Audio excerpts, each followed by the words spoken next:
There are very few CDs that have destroyed me as much as this one has. And some of you, especially if you are on the THTFHQ's Patreon, you have seen me react quite emotionally to the CD. In this episode, we are going to talk about Anthos' Answer. This is the last release by Anthos, and this was one that completely wrecked me, and to this day I cannot even listen to it without shedding a tear or two, or probably bawling my eyes out like I did when I listened to it for the very first time. So let's kick off this episode of SEIYUU Lounge.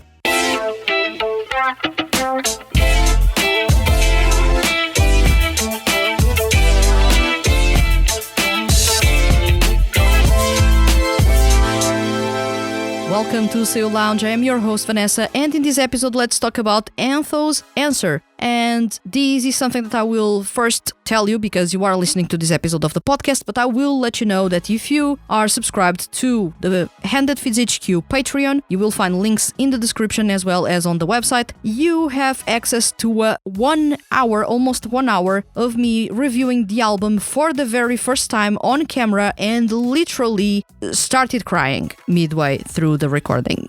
I'm not kidding. I was not okay and I had to cut a ton of me bawling my eyes out because I was not okay with this CD. And why was I not okay? First of all, I love Anthos. I love the Hanadol franchise. The franchise quickly jumped into my all-time favorites, top 3 easily, and this was really heart-wrenching the way that they said goodbye, because as I said in an episode of Monthly Review, which you are going to see or at least watch a brief part of it up next, I said that while Lolo D said goodbye in a way that felt more like we may return, we may. When it comes to Anthos, it felt final. It really felt final, and I was not okay with that at all. They really accomplished that in a way that hurt a ton. I was not okay. Honestly, I usually don't bawl my eyes out when I listen to music. There are exceptions. I did that with I Am, a song by Shotawoy, because it hurts. That song speaks to me in ways that other songs don't speak.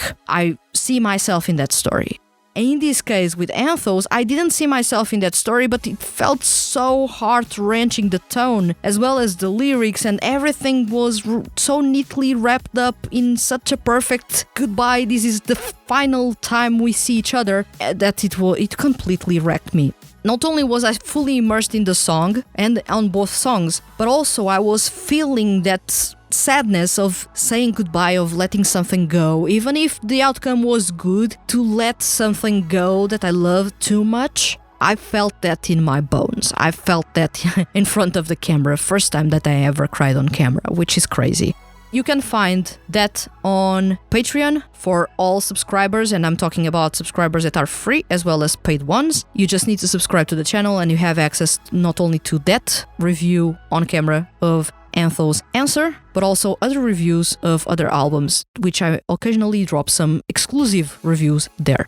So, now that I've made this preamble, let's go to the video part of when I talked about the CD, which was fairly close to the day in which I had reviewed it on camera. So I was not okay when I was talking about it, but still, I will let you know everything that I thought about it at the time. So let's go to the viewable part of this episode. Now, we need to talk about one of the best releases in December, by far Anthos' Answer. This is the last release in their repertoire. Unfortunately, the group is no more. And Answer is extremely bittersweet. I feel that when it comes to last releases, this one really captured that feeling of this is final. This is the last. You don't have any openings for discussion, like you had, for example, with Lolo D, in which the last song didn't feel like a last song. It felt like maybe we may return. In this case, with Anthos, Swan Song, the last song in the release, feels like a final song. It feels like there's nothing more after that.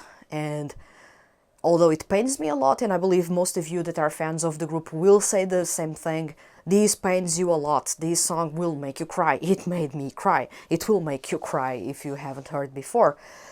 You will feel that this is final. There's no discussion whatsoever. Nothing is up for debate in that song. It's a goodbye. They don't want to say goodbye again. This is the final the only and final goodbye.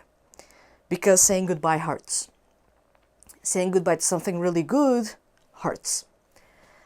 So that's the overall sense in Answer. But there's something else in here, and I like to see that celebration, especially in the title track, of seeing and hearing how far the group has come, because you will listen to the same things that the group had when they debuted, and you have that atmospheric sound with the white soundscapes, the dreamy, almost beach-like style of music that they had when they started, which has evolved over time to be something else, much more robust, but you have a nod to their earlier sound, while also exploring and fully exploring the sound that they now have to deliver you a 360 kind of performance in which you not only revisit the past, but also celebrate the present, all in the same song, and see how far they have come in their performances. I like a lot that they have those nods to the original sound while keeping things from that I love a lot and taking away things that I didn't like as much and bringing to the new sound that they have and mixing both together, which works amazingly for the title track. As far as the vocals go, awesome. The stuff that they are doing on the vocal end, I barely have any eloquence here to talk about their vocals because they have come so far. Because originally the group was structured in a way that you had the main vocals, you had the supporting vocals, and you had the rap line. And it was fairly straightforward. You had 2 vocals at the start, 2 main vocals, 2 supporting vocals, and 2 rappers. Then when Shu Horie joined, you had 3 main vocals, 2 supporting vocals, and 2 rappers. And now the rappers and the supporting vocals also can sing super well, can harmonize with the main vocals, although the main vocals will always shine the most because they are extremely powerful, really confident in their skill set, and they know exactly what they are doing because that's a ton of experience in the 3 of them. But it is awesome to see the rap line and the supporting line also coming to the vocal line and performing really well. But also when everyone needs to rap, also the vocal line coming to rap is amazing. And having everyone changing around their roles throughout the song is really, really amazing. It's a good expression of how far they have come, how much they have grown, and how versatile this group is. I've said this countless times before, Anthos is one of the most versatile 2D groups out there. It's a pity that they are no longer there, but they will always be in the discussion of awesome groups that have amazing vocals. And I'm not saying amazing vocals because they have the best singers among male SEIYUU. They do have some of them, but it's mostly a good example of with the right vocals you can do as better as if you had a really star-studded, stacked up lineup. You have them really leveling up their quality, and I like to see these when you have really, I would say, almost standards in the industry or standards within the SEIYUU industry, let's talk in specific, and then you have SEIYUU that are not still there, but they will be influenced by, and they will try to level up their quality to match their quality, and then that's when they elevate the game. And everyone else is sounding amazing. And then the singers that you didn't expect to be super good start to sound amazing, and then you see them shining in other groups, and that's something that really puts a massive smile on my face, because what started as a project just to have SEIYUU singing or acting in some capacity ended up influencing them to become better. And it's not only the characters growing, it's also the SEIYUU growing. I like to see that.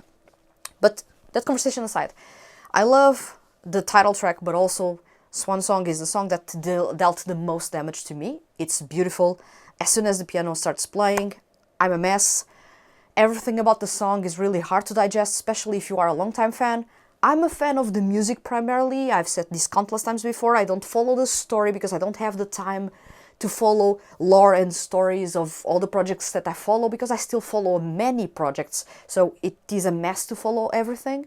So I stick to the music. And I stuck to the music, and it still dealt a lot of damage to me. I cannot imagine how massive fans of the group that have followed both the story and the music will feel after listening to Swan Song. Honestly, I was a mess, and you will see that mess on screen.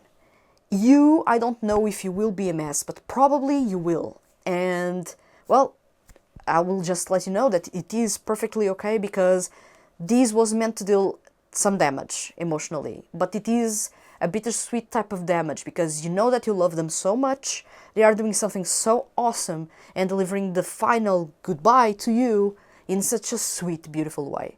And I feel that Swan Song encompasses everything that Anthos is about, while making the last message from them to the fans to be just so gentle and so beautiful, which will, of course, still damage, but will make you feel that it was all worthwhile. While I know that as fans, we didn't want the project to end, we didn't want the group to go away, maybe have them just perform outside the project or something like that, but I feel that if the project had to come to an end, this was the perfect way to end it. Honestly, for me, it was a perfect way to end it. Did I want an end? No, I didn't. But if I had to choose, this would have been exactly the end.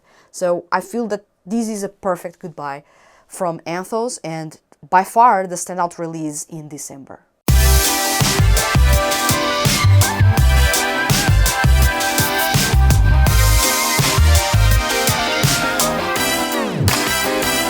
As you can tell, it took a toll on me, the fact that this project is no longer around. I love the Hanadol franchise. I love Loludi, and I love Anthos. And Anthos was one of the groups that actually shook me a little bit, in the sense of the music was all sounding or looking the same. The panorama in the 2D music industry was looking the same when they arrived. And their music instantly clicked with me, which is to say that's a rarity. Clicking with me, it's something, but clicking and making me almost obsessive about it, that's a completely different thing.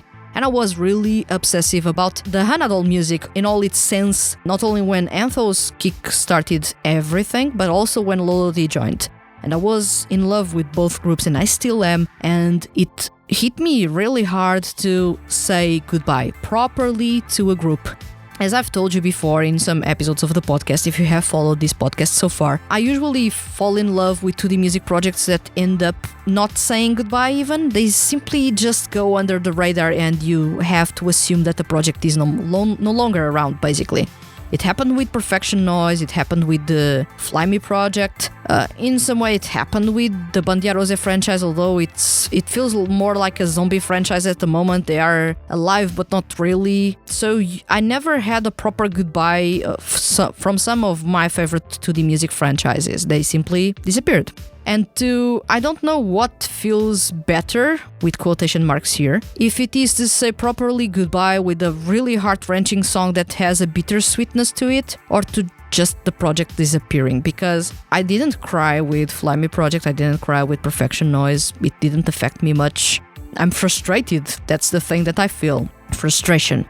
With Bandia Rose, I was a bit sad, nothing that warranted me any tears, but when I had to say goodbye to the Hanadol franchise and to Anthos, I was bawling my eyes out. I was not bawling my eyes out with Lolodi, which was crazy because they were my favorite group in this franchise and their music usually left me close to tears, but Anthos somehow managed to pull off the most beautiful, heart-wrenching and bittersweet goodbye I could have imagined, and I was not okay.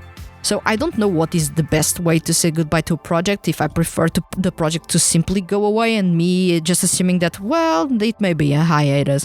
Or just a project saying, yeah, this is no more, so sorry, you enjoyed it, but there's no more of this that you loved.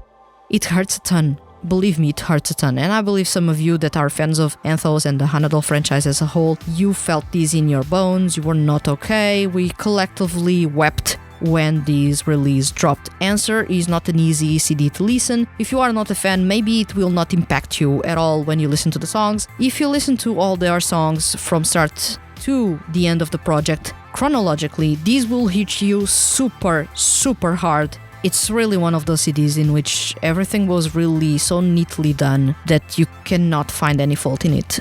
I feel that the project was so well thought out to the point that they started it with the idea of a start, a middle, and an end for the story. They were not winging it. and creating more story as the people get more excited about it. They had a plan. They were going to kickstart the project, they were going to develop it, and they were going to wrap it up all neatly so that you would bid goodbye to a project on a high instead of on a low when there are no longer fans around, like those projects that drag for too long.